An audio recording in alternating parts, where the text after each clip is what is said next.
नमस्कार मित्रों, हमारे YouTube चैनल में आप सभी को हार्दिक स्वागत है। आज हम श्रीमद् भगवद गीता के कुछ विशेषताएं को जानने और समझने की प्रयास करेंगे। तो मित्रों चलिए अब बिना देर किए वीडियो प्रारंभ करते हैं। श्रीमद् भगवद गीता महासमय में क्लांत अर्जुन के प्रति कहे गए श्री कृष्ण के उद्बोधन वाक्य हैं, परंतु इनमें समस्त भारतीय दर्शन और चिंतन का सार समाविष्ट है। जैसे अर्जुन को अपने कर्तव्य का स्मरण हुआ, वैसे ही जगत के मोहग्रस्त जीवों के जागरण का भी यह अमर उद्घोष है। गीता हमारा पथ भी है, पाथेय भी, पथदर्शक भी है और पथ का गंतव्य भी। दार्शनिक ऊंचाइयों को छूने वाला ये ग्रंथ वैज्ञानिक दृष्टि से संपन्न होने के कारण जीवन के व्यावहारिक पक्ष से जुड़ा हुआ है। मृत प्राणी की अमरता का अभिलेख है, अतः इसकी चेतना हम भारतीयों के रोम रोम में विद्यमान है। ये हमारी संस्कृति का आधार है, हमारे श्वास प्रश्वास की संरचना है। भगवद गीता ने संपूर्ण मानव जाति को अपने ज्ञान से पुलकित किया है। विश्व के श्रेष्ठतम विचारकों ने इसकी भूरी भूरी प्रशंसा की है। इसे सर्वोत्तम ज्ञान की मंजूषा बताया गया है और इसके प्रकाश में उन्होंने भी अपने चिंतन का पथ निर्मित किया है। श्रीमद् भगवद गीता श्री कृष्ण भगवान की दिव्यवाणी है।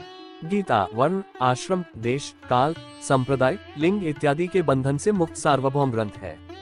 गीता में परमगति प्राप्त करने के लिए अनेक साधन कहे गए हैं। अपनी अपनी रुचि के अनुसार मनुष्य किसी भी साधन को अपनाकर अपना अभीष्ट मनोरथ सिद्ध कर लेता है। गीता के अनुसार आत्मा, परमात्मा, कर्म और त्याग की परिभाषाएं इस प्रकार है। आत्मा, इस संसार में दृश्यमान सभी कुछ नाशवान है।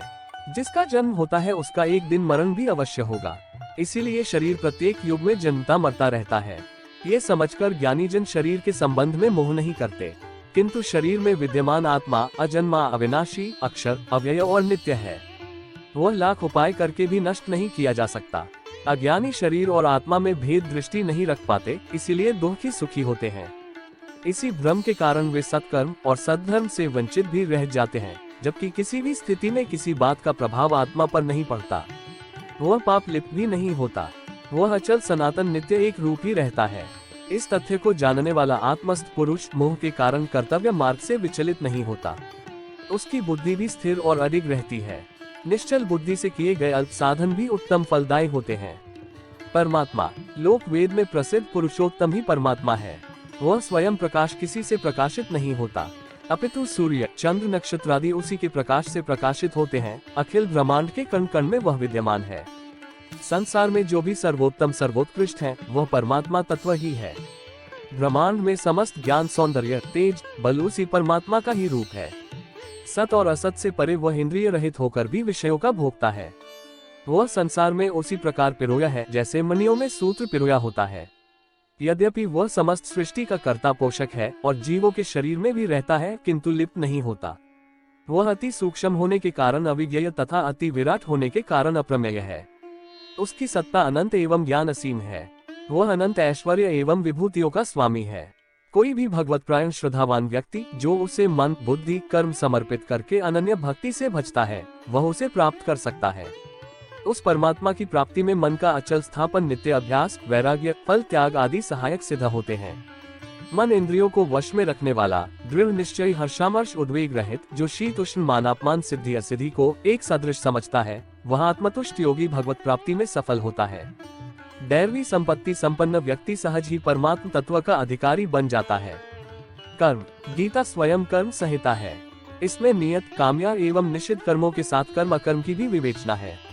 शास्त्र विहित यज्ञ, दान, तप आदि कर्म ज्ञानवान को पवित्र करते हैं, अतः करने योग्य होते हैं। पुत्र, कलत्र, धन, समृद्धि की कामना से किए गए कर्म काम्य कर्म कहलाते हैं। चोरी, झूठ, कपट, छल, हिंसा आदि स्वार्थ के लिए किए जाने वाले निषिद्ध कर्म दूषित होने से त्याज्य हैं। कर्म त्याग मात्र से कोई सन्यासी योगी नहीं हो जाता, जब तक संकल्पों कामनाओं का त्याग न हो।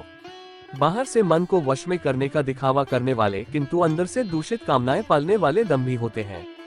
निरासक्त भाव से सभी कर्म परमेश्वर को अर्पण किए बिना मनुष्य कर्म बंधन से मुक्त नहीं हो पाता। ज्ञानी एक क्षण में कर्मफलों को त्याग देते हैं। कर्म त्यागने से कर्म करना सदैव श्रेष्ठ है। संसार चक्र संचालन के लिए परमात्मा को भी कार्य करना पड़ता है। कर्म में फलासक्ति से काम, क्रोध, मोह, लोभ आदि विकार उपजते हैं। फलेच्छा का त्याग ही निष्काम कर्म है। जो अंतः प्रेरणा से अनासक्त भाव से दूसरों के हित के लिए करुणावान होकर कर्म किए जाते हैं, वे श्रेष्ठ कर्म है जब चित्त वृत्तियों को एकाग्रकृत द्वंद्व रहित होकर एक ही भाव से परमात्मा में चित्त नियुक्त करते हैं, तभी योग होता है।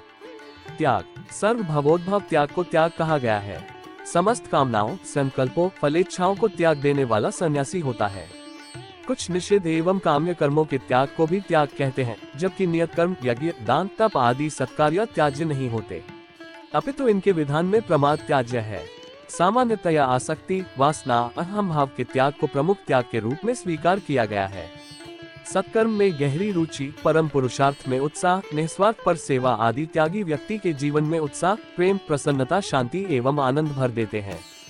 ब्रह्म विद्या से समूहग्रहित गीता कर्म योग का प्रतिपादक विश्व विश्रुत ग्रंथ रत्न है। ये ज्ञान क्षीराब्धि का नवनीत है। संपूर्ण वाङ्मय को यदि वासंतिक पराश्री कहें तो गीता निश्चय ही नवीन सहकार की दिव्य मंजरी है। परमानंद की अनुभूति के लिए गीता ज्ञान, कर्म और भक्ति की त्रिवेणी संगम का नव्य प्रयाग है। वेद शास्त्रोपनिषद भारतीय वाङ्मय में जो विशिष्ट ज्ञान धारा प्रवाहित हुई है, उसमें गीता ज्ञान गंगा का विशेष महत्व है। श्रीमद् भागवत गीता का ये संदेश, दूसरों का हित करना सबसे बड़ा धर्म।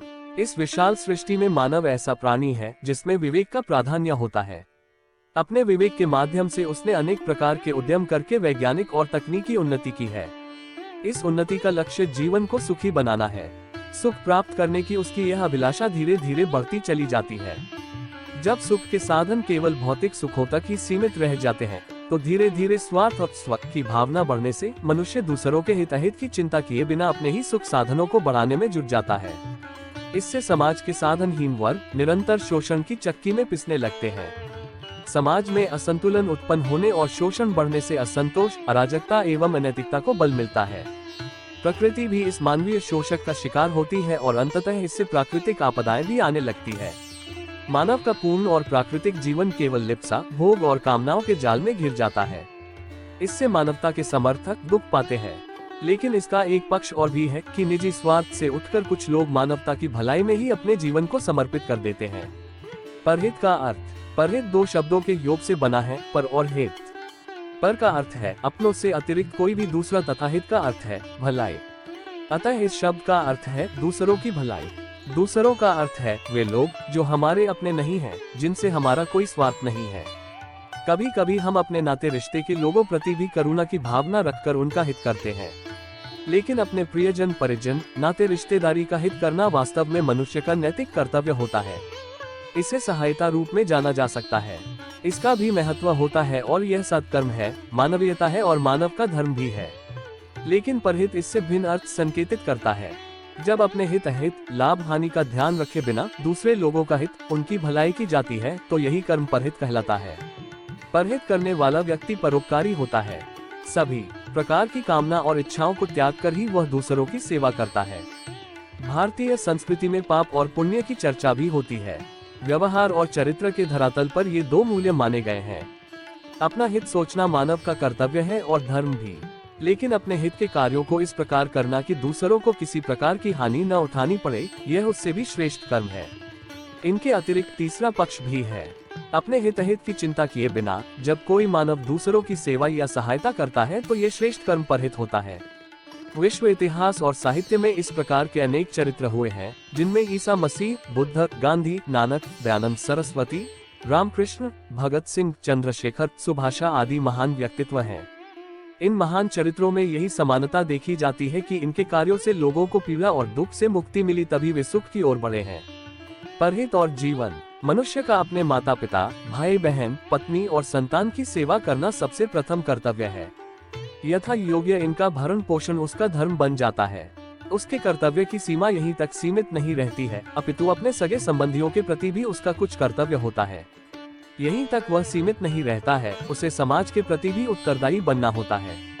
समाज के साथ ही देश और अंततः विश्व के प्रति वह किसी न किसी रूप में जवाबदेही बनाता है। वर्तमान विश्व में आज जो अराजकता, अनैतिकता, हिंसा, उग्रवाद, प्राकृतिक आपदाएं तथा युद्ध का जो संकट छाया हुआ है, उसके मूल में परहित की अपेक्षा स्वहित को ही कर्म माना गया है। आज का स्वार्थी और लिप्सा में डूबा हुआ व्यक्ति दूसरों का शोषण कर अपने स्वार्थ को सिद्ध करने में डूबा हुआ है। छोटी छोटी बातों के लिए, शुद्ध स्वार्थ के लिए हत्या कर देना साधारण सी बात मानता है। सामाजिक असंतोष, प्रदर्शन, आगजनी, हड़ताल, घेराव आदि शब्द इस व्यवस्था से उपजे हुए हैं। मनुष्य विवेकशील होने के साथ साथ संवेदनशील होता है। अन्य जीवधारियों से उसे ये तथ्य अलग कर देते हैं। पशु में भी भूख, काम की भावना होती है। इनकी पूर्ति के लिए उसे कोई भी बंधन, नियम और व्यवस्था को नहीं समझना पड़ता है। मानव की सामाजिक भावना उसे व्यवस्था में बांधती है। अतः परहित ही वह आधार है जो सबके ही सुख का कारण होता है।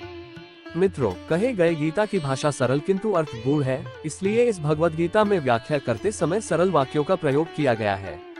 आशा है कि प्रस्तुत किए गए बातों से धर्म, दर्शन, योग एवं भगवान श्री कृष्ण में भक्ति रखने वाले साधकों एवं जिज्ञासुओं के लिए उपयोगी सिद्ध होगी। फिर मिलते हैं ऐसे ही सत्कर्म करने के लिए प्रेरित कर देने वाली बातें लेकर अगली वीडियो में। आप लोगों को हमारे वीडियो अच्छी लगी हो तो कृपया शेयर, लाइक, कमेंट और चैनल को सब्सक्राइब करके मेहरबानी कीजिएगा। वीडियो को पूरा देखने के लिए आप लोगों को बहुत बहुत धन्यवाद। जय श्री कृष्ण। राधे राधे कृष्ण।